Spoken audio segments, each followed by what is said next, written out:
Setelah Daud menetap di rumahnya, berkatalah ia kepada Nabi Natan, "Lihatlah, aku ini diam dalam rumah dari kayu aras, padahal tabut perjanjian Tuhan itu ada di bawah tenda-tenda." Lalu berkatalah Natan kepada Daud, "Lakukanlah segala sesuatu yang dikandung hatimu, sebab Allah menyertai engkau." Tetapi pada malam itu juga, datanglah firman Allah kepada Natan, demikian, "Pergilah, katakanlah kepada hambaku Daud, beginilah firman Tuhan. Bukanlah engkau yang akan mendirikan rumah bagiku untuk didiami. Aku tidak pernah diam dalam rumah sejak aku menuntun orang Israel keluar sampai hari ini. Tetapi aku mengembara dari kemah ke kemah dan dari kediaman ke kediaman.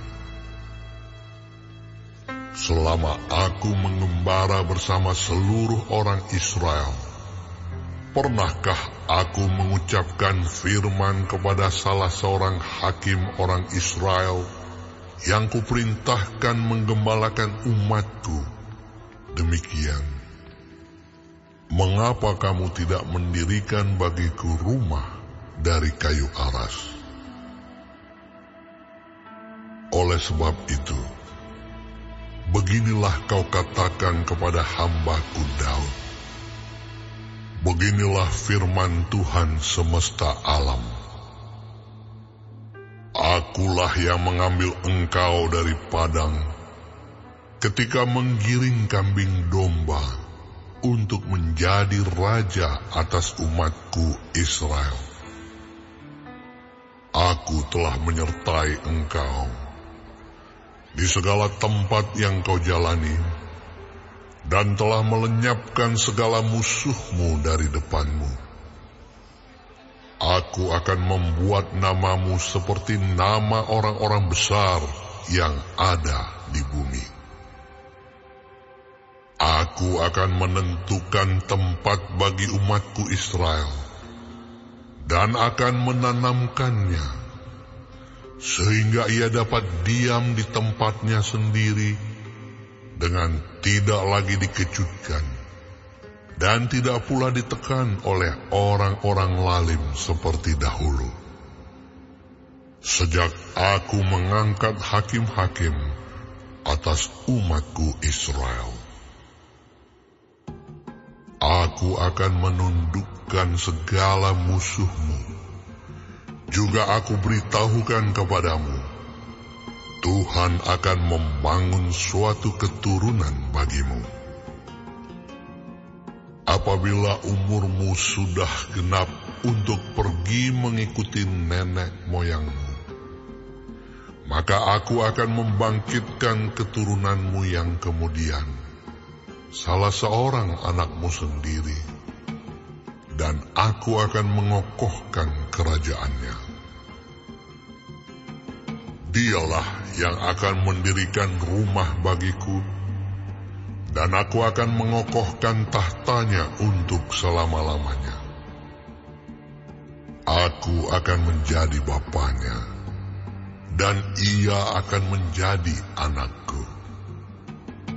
Tetapi kasih setiaku tidak akan kuhilangkan daripadanya, seperti yang kuhilangkan daripada orang yang mendahului engkau. Dan aku akan menegakkan dia dalam rumahku dan dalam kerajaanku untuk selama-lamanya, dan tahtanya akan kokoh untuk selama-lamanya. Tepat seperti perkataan ini, dan tepat seperti penglihatan ini, Natan berbicara kepada Daud.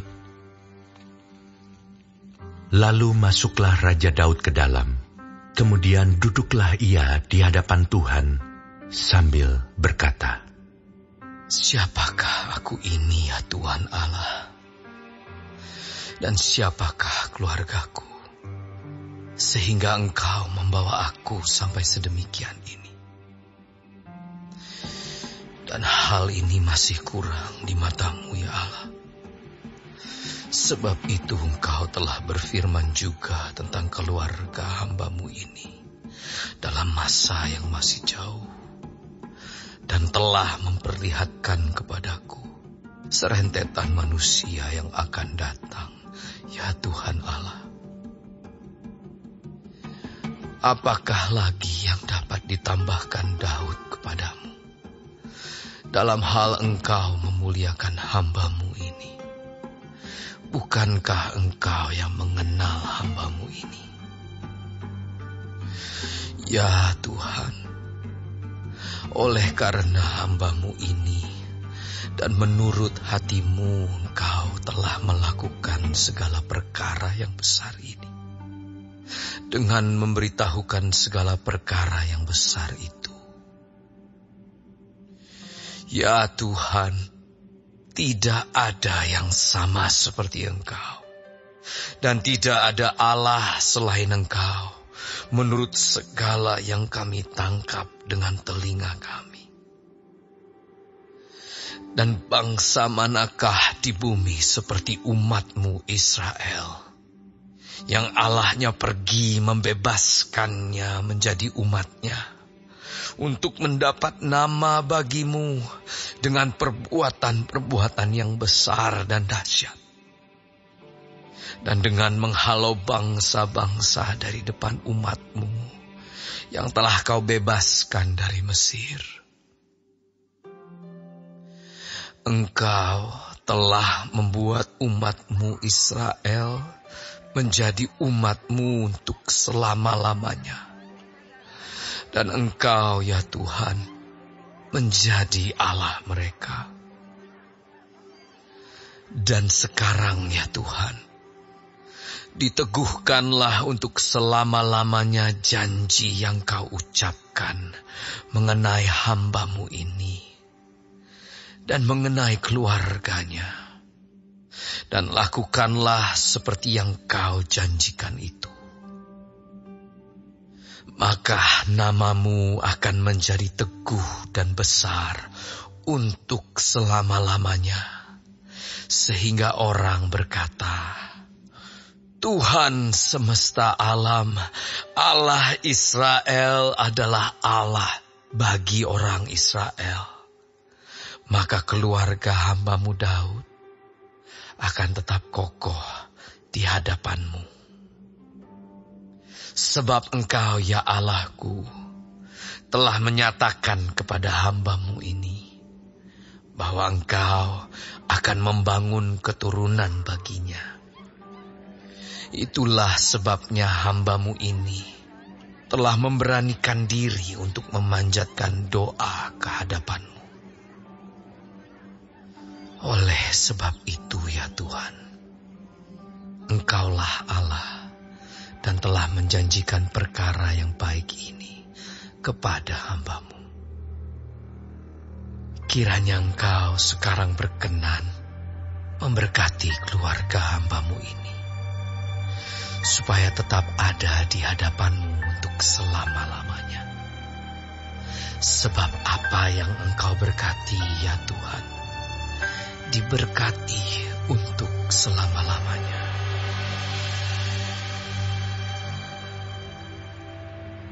Sesudah itu, Daud memukul kalah orang Filistin dan menundukkan mereka. Lalu ia merebut Gad dan segala anak kotanya dari tangan orang Filistin.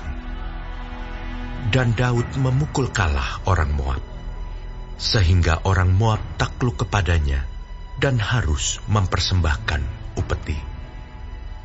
Selanjutnya Daud memukul kalah Hadadezer, Raja Zoba, dekat Hamat. Ketika ia pergi menegakkan kekuasaannya pada sungai Efrat, Daud merebut daripadanya 1.000 kereta, 7.000 orang pasukan berkuda, dan 20.000 orang pasukan berjalan kaki.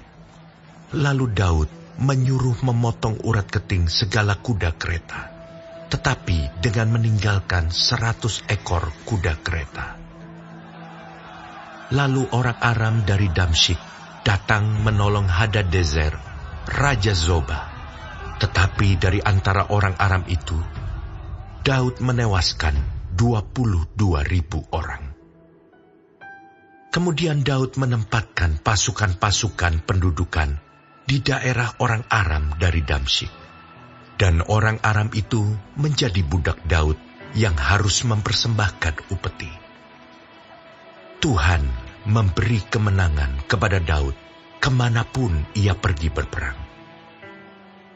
Sesudah itu, Daud mengangkut perisai-perisai emas yang dipakai oleh orang-orang Hadadezer, lalu membawanya ke Yerusalem.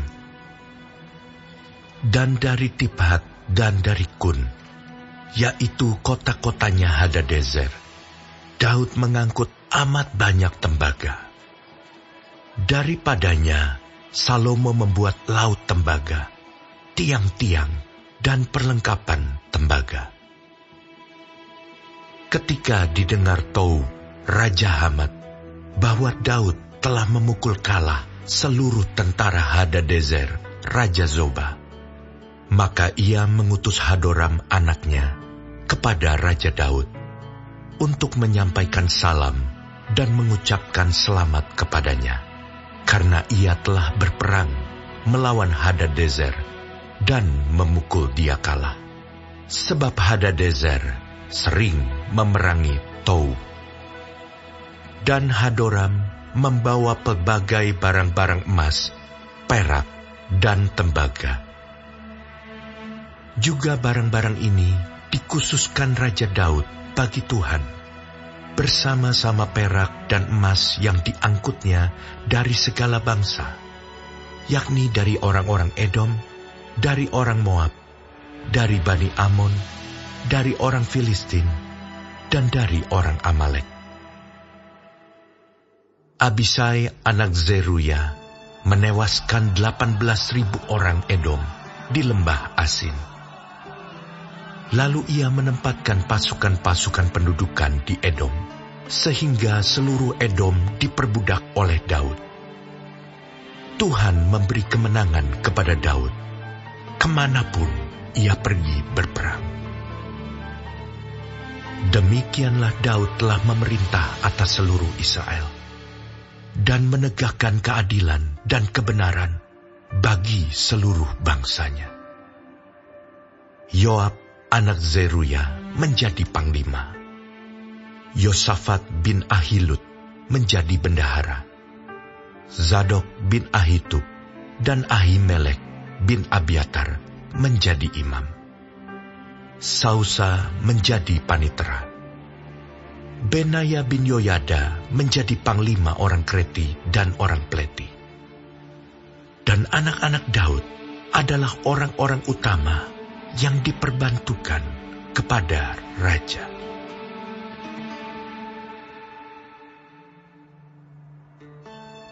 Sesudah itu matilah Nahas, raja Bani Amon. Lalu anaknya menjadi raja menggantikan dia. Lalu berkatalah Daud, Aku akan menunjukkan persahabatan kepada Hanun bin Nahas, sebab ayahnya telah menunjukkan persahabatan kepadaku. Sebab itu, Daud mengirim utusan untuk menyampaikan pesan turut berduka cita kepadanya karena kematian ayahnya. Tetapi ketika pegawai-pegawai Daud sampai ke negeri Bani Amon itu, kepada Hanun untuk menyampaikan pesan turut berduka cita kepadanya, berkatalah pemuka-pemuka Bani Amon itu kepada Hanun, Apakah menurut anggapanmu Daud hendak menghormati ayahmu, karena ia telah mengutus kepadamu orang-orang yang menyampaikan pesan turut berduka cita? Bukankah dengan maksud untuk menyelidik, untuk mengintai, dan menghancurkan negeri ini, maka pegawai-pegawainya datang kepadamu? Lalu Hanun menyuruh menangkap pegawai-pegawai Daud itu. disuruhnya mencukur mereka dan memotong pakaian mereka pada bagian tengah sampai pangkal paha mereka. Kemudian dilepasnya mereka. Ketika mereka berjalan pulang, diberitahukan kepada Daud tentang orang-orang itu. Lalu disuruhnya orang menemui mereka, sebab orang-orang itu sangat dipermalukan. Raja berkata, "Tinggallah di Yeriko sampai janggutmu itu tumbuh. Kemudian datanglah kembali." Setelah dilihat Bani Amon bahwa mereka telah membuat dirinya dibenci oleh Daud, maka Hanun dan Bani Amon itu mengirim 1000 talenta perak untuk menyewa kereta dan orang-orang berkuda dari Aram Mesopotamia, dari Aram Maaka, dan dari Aram Zoba. Mereka menyewa 32.000 kereta, serta raja negeri Maaka dengan tentaranya, yang datang berkemah dekat Medeba. Juga Bani Amon itu berkumpul dari kota-kota mereka dan datang untuk berperang. Ketika Daud mendengar hal itu, disuruhnyalah Yoab maju dengan segenap tentara dan pahlawan. Lalu Bani Amon maju, diaturnya barisan perangnya di depan pintu kota, sedang raja-raja yang ikut datang ada tersendiri di padang. Ketika Yoab melihat bahwa serangan itu mengancam dia dari depan dan dari belakang, maka dipilihnyalah sebagian dari orang pilihan Israel. Lalu ia mengatur barisan mereka berhadapan dengan orang Aram itu. Selebihnya dari rakyat itu ditempatkannya di bawah pimpinan Abisai, adiknya, dan mereka mengatur barisannya berhadapan dengan Bani Amon itu. Lalu berkatalah Yoab, "Jika orang Aram itu lebih kuat daripadaku, maka haruslah engkau menolong aku. Tetapi, jika Bani Amon itu lebih kuat daripadamu, maka aku akan datang menolong engkau. Kuatkanlah hatimu, dan marilah kita menguatkan hati untuk bangsa kita, untuk kota-kota Allah kita. Tuhan kiranya melakukan yang baik di matanya." Lalu Yoab dan tentara yang bersama-sama dengan dia maju menghadapi orang Aram itu untuk berperang. Dan orang-orang itu melarikan diri dari hadapannya. Ketika Bani Amon melihat bahwa orang Aram sudah melarikan diri, maka mereka pun larilah dari hadapan Abisai, adik Yoab, dan masuk ke dalam kota. Sesudah itu, Yoab pulang ke Yerusalem.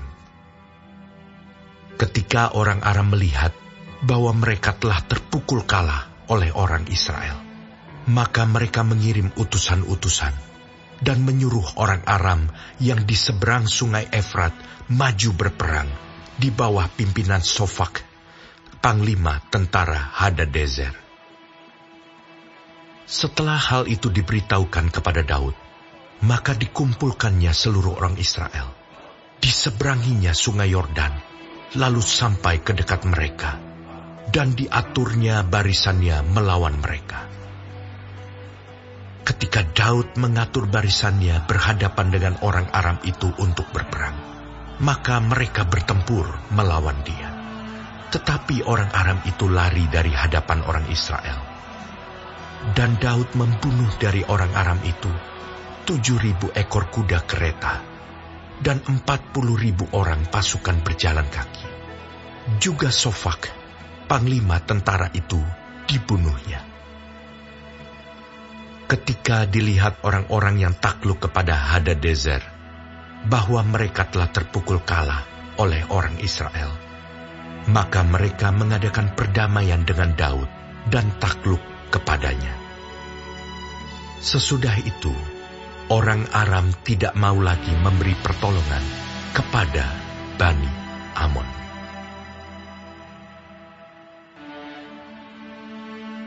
Pada pergantian tahun, pada waktu raja-raja biasanya maju berperang, maka Yoab membawa keluar bala tentaranya, Lalu ia memusnahkan negeri Bani Amon. Kemudian ia maju dan mengepung kota Raba, sedang Daud sendiri tinggal di Yerusalem. Yoab memukul kalah Raba dan meruntuhkannya. Sesudah itu Daud mengambil mahkota dari kepala raja mereka. Beratnya ternyata setalenta emas, bertatahkan sebuah batu permata yang mahal, dan itu dikenakan pada kepala Daud. Juga diangkutnya banyak sekali jarahan dari kota itu. Penduduk kota itu diangkutnya dan dipaksanya bekerja dengan gergaji, penggerek besi, dan kapak. Demikianlah juga diperlakukan Daud segala kota Bani Amon. Sesudah itu, pulanglah Daud dengan seluruh tentara ke Yerusalem. Sesudah itu timbullah pertempuran melawan orang Filistin di Gezer. Pada waktu itu, Sibkai, orang Huza, memukul kalah Sipai, seorang dari keturunan raksasa, dan mereka ditundukkan. Maka terjadilah lagi pertempuran melawan orang Filistin. Lalu Elhanan bin Yair menewaskan Lahmi, saudara Goliat orang Gad itu, yang gagang tombaknya seperti pesa tukang tenun. Lalu terjadi lagi pertempuran di Gad. Dan di sana ada seorang yang tinggi perawakannya, yang tangannya dan kakinya masing-masing berjari 6, 24 seluruhnya. Juga orang ini termasuk keturunan raksasa. Ia mengolok-olok orang Israel. Maka Yonatan anak Simea, kakak Daud, menewaskannya. Orang-orang ini termasuk keturunan raksasa di Gad. Mereka tewas oleh tangan Daud dan oleh tangan orang-orang.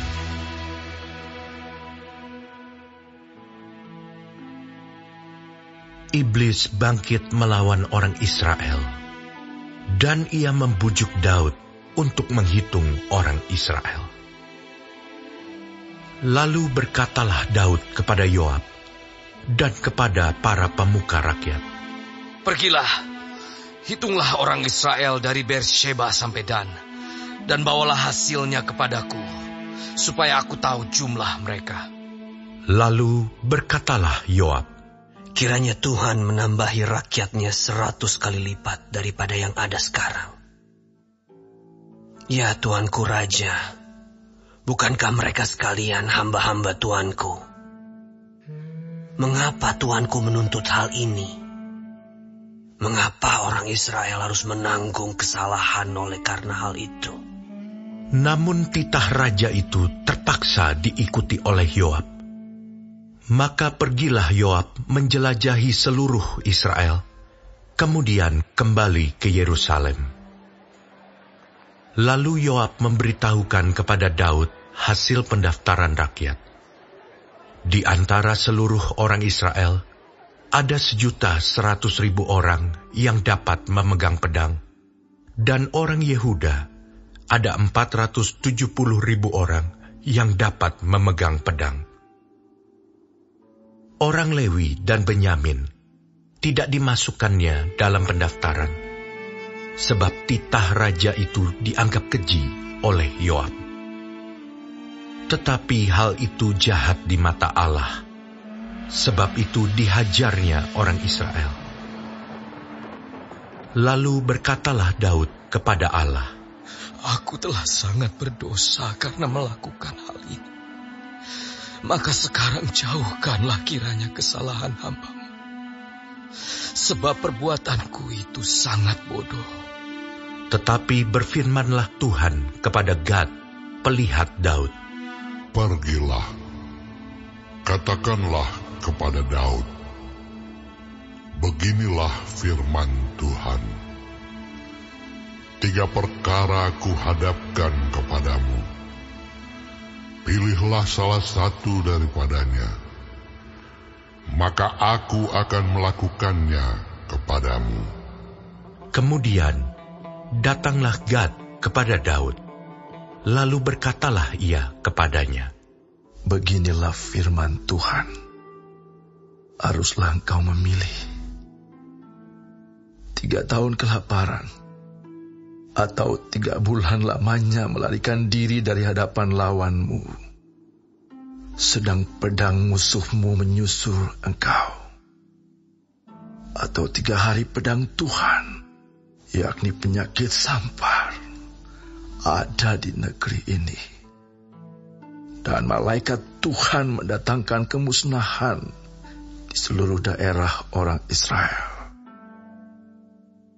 Maka sekarang, timbanglah, jawab apa yang harus kusampaikan kepada yang mengutus aku."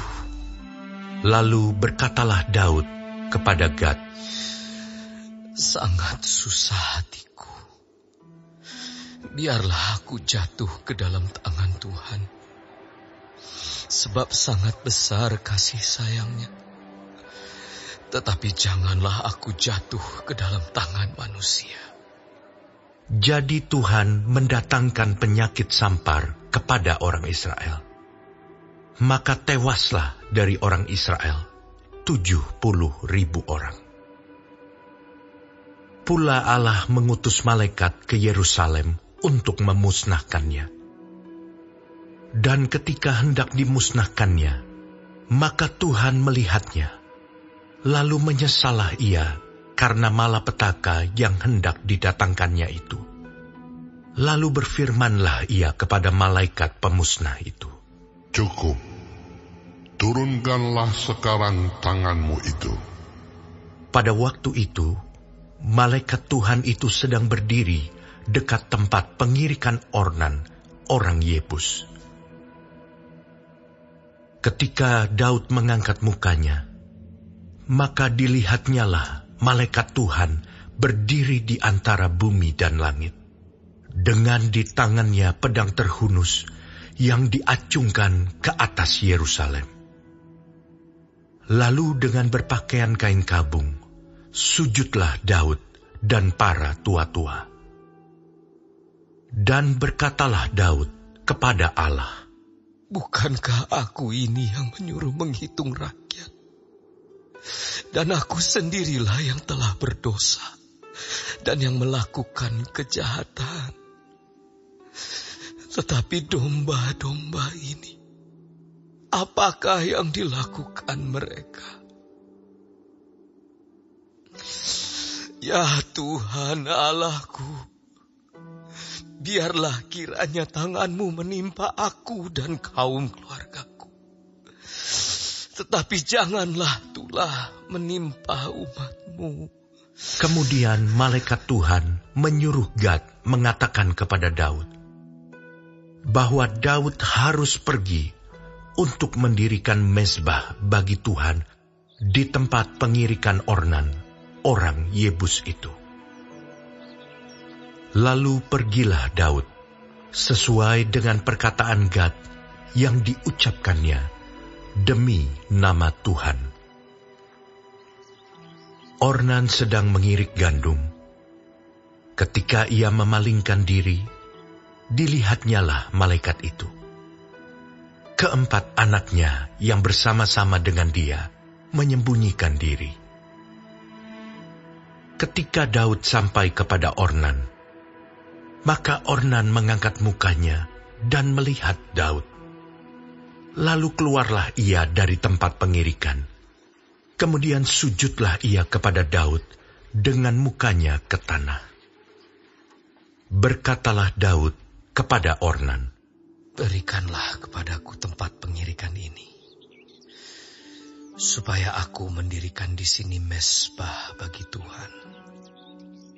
"Baiklah, berikan itu kepadaku dengan harga penuh, supaya tulah ini berhenti menimpa rakyat." Jawab Ornan kepada Daud, "Ambillah, dan baiklah tuanku raja melakukan apa yang dipandangnya baik. Lihatlah, aku berikan lembu ini untuk korban bakaran, dan eretan-eretan pengirik ini untuk kayu bakar, dan gandum untuk korban sajian. semuanya itu kuberikan.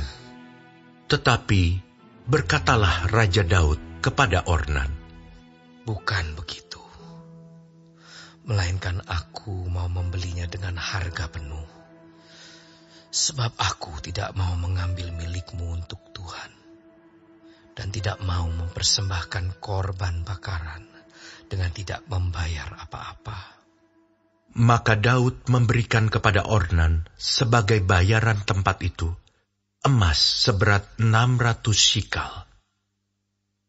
Lalu Daud mendirikan di sana mezbah bagi Tuhan, mempersembahkan korban bakaran dan korban keselamatan, dan memanggil Tuhan.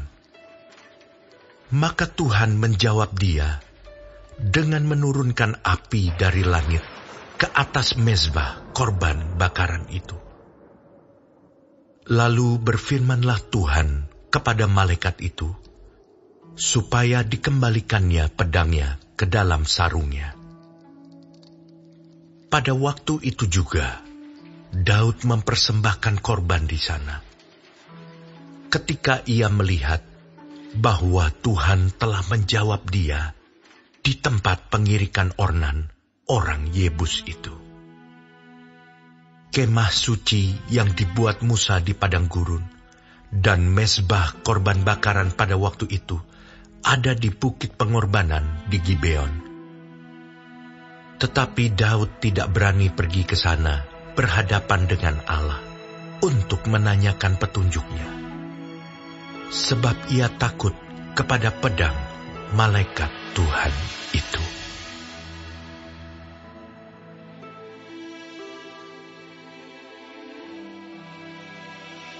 Lalu berkatalah Daud, "Disinilah rumah Tuhan Allah kita, dan disinilah mezbah untuk korban bakaran orang Israel."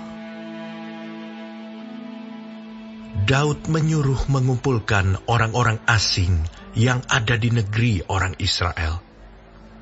Lalu ditempatkannya tukang-tukang untuk memahat batu-batu pahat yang akan dipakai untuk mendirikan rumah Allah.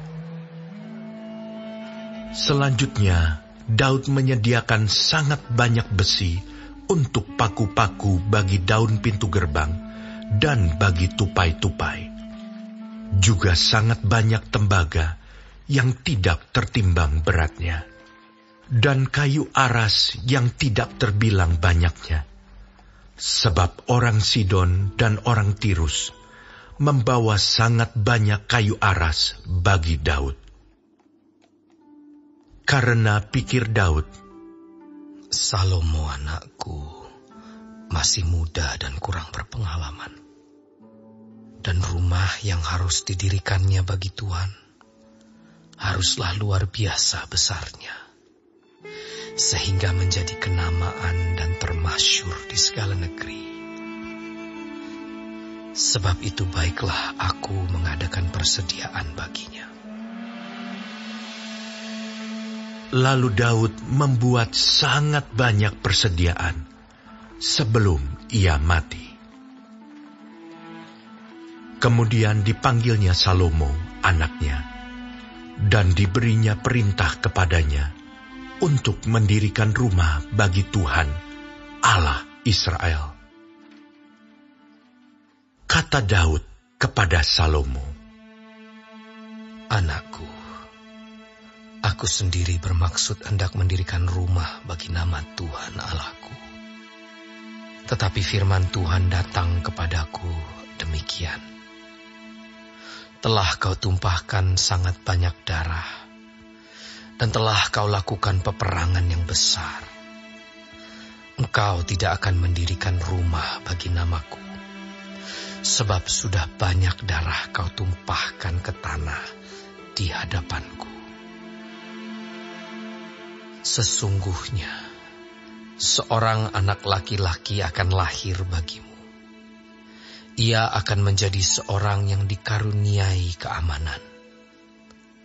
Aku akan mengaruniakan keamanan kepadanya dari segala musuhnya di sekeliling.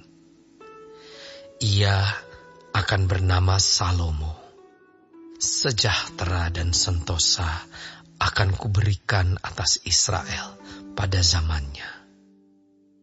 Dialah yang akan mendirikan rumah bagi namaku, dan dialah yang akan menjadi anakku, dan aku akan menjadi bapanya. Aku akan mengokohkan tahta kerajaannya atas Israel sampai selama-lamanya. Maka sekarang, hai anakku, Tuhan kiranya menyertai engkau, sehingga engkau berhasil mendirikan rumah Tuhan Allahmu, seperti yang difirmankannya mengenai engkau. Hanya Tuhan kiranya memberikan kepadamu akal budi dan pengertian, dan membuat engkau menjadi pemegang perintah atas Israel, supaya engkau memelihara Taurat Tuhan Allahmu. Maka engkau akan berhasil jika engkau melakukan dengan setia ketetapan-ketetapan dan hukum-hukum yang diperintahkan Tuhan kepada Musa untuk orang Israel. Kuatkan dan teguhkanlah hatimu. Janganlah takut dan janganlah tawar hati. Sesungguhnya, sekalipun dalam kesusahan, aku telah menyediakan untuk rumah Tuhan itu 100.000 talenta emas dan 1.000.000 talenta perak dan sangat banyak tembaga dan besi, sehingga beratnya tidak tertimbang. Juga aku telah menyediakan kayu dan batu, tetapi baiklah engkau menambahnya lagi. Lagi pula engkau mempunyai sangat banyak pekerja, yakni pemahat-pemahat batu, tukang-tukang batu dan kayu, dan orang-orang yang ahli dalam segala macam pekerjaan emas, perak, tembaga dan besi yang tidak terhitung banyaknya. Mulailah bekerja, Tuhan kiranya menyertai engkau. Dan Daud memberi perintah kepada segala pembesar Israel itu untuk memberi bantuan kepada Salomo, anaknya. Katanya, bukankah Tuhan Allahmu menyertai kamu dan telah mengaruniakan keamanan kepadamu ke segala penjuru? Sungguh, Ia telah menyerahkan penduduk negeri ini ke dalam tanganku, sehingga negeri ini takluk ke hadapan Tuhan dan kepada umat-Nya. Maka sekarang, arahkanlah hati dan jiwamu untuk mencari Tuhan Allahmu. Mulailah mendirikan tempat kudus Tuhan Allah, supaya tabut perjanjian Tuhan dan perkakas kudus Allah dapat dibawa masuk ke dalam rumah yang didirikan bagi nama Tuhan.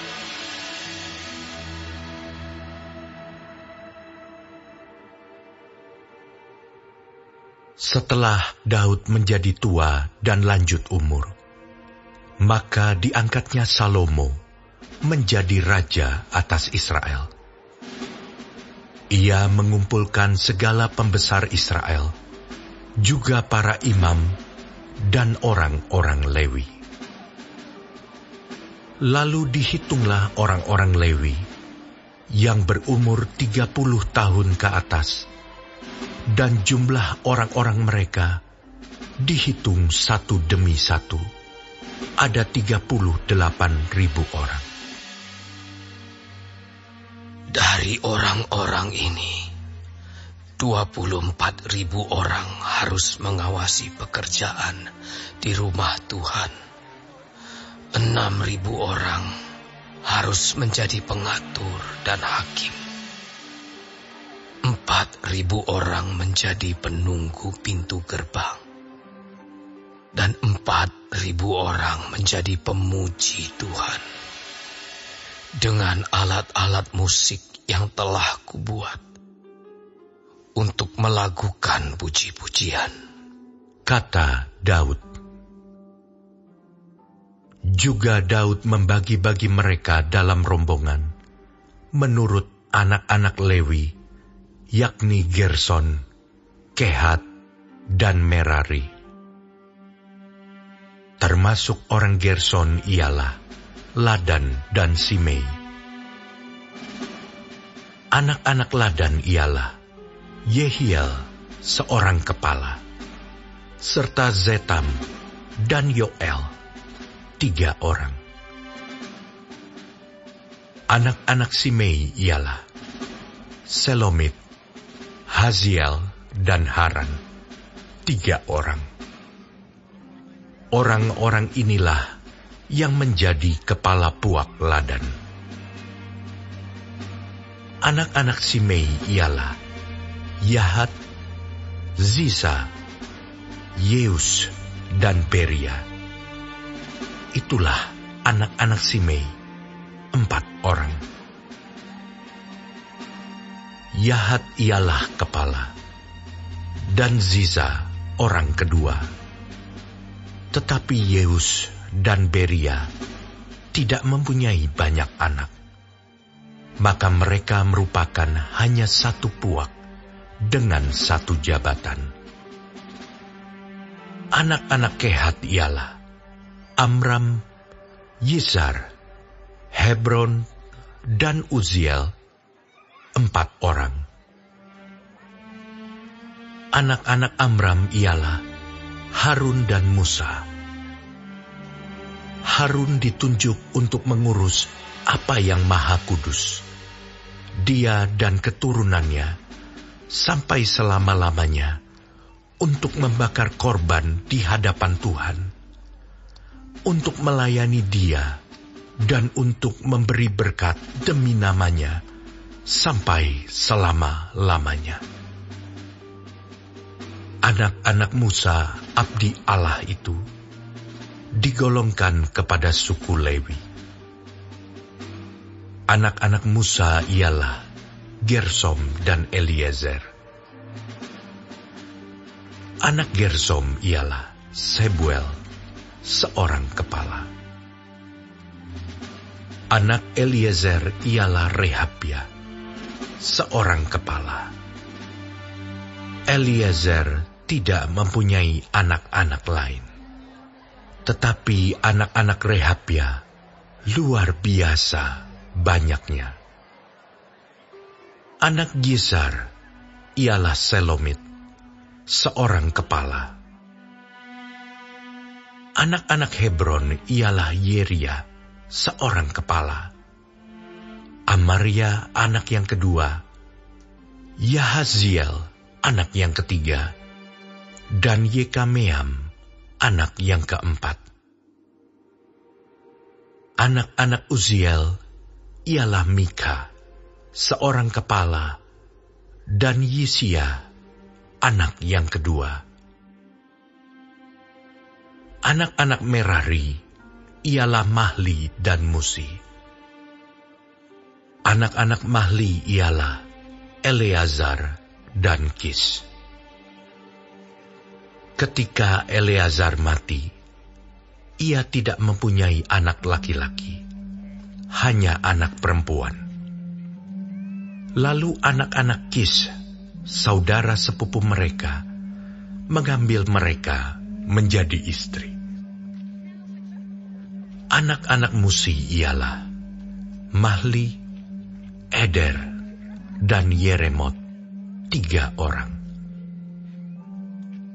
Itulah Bani Lewi menurut puak mereka, kepala-kepala puak mereka. Pada waktu mereka dicatat seorang-seorang sesuai dengan bilangan nama mereka, orang demi orang, yang berumur 20 tahun atau lebih.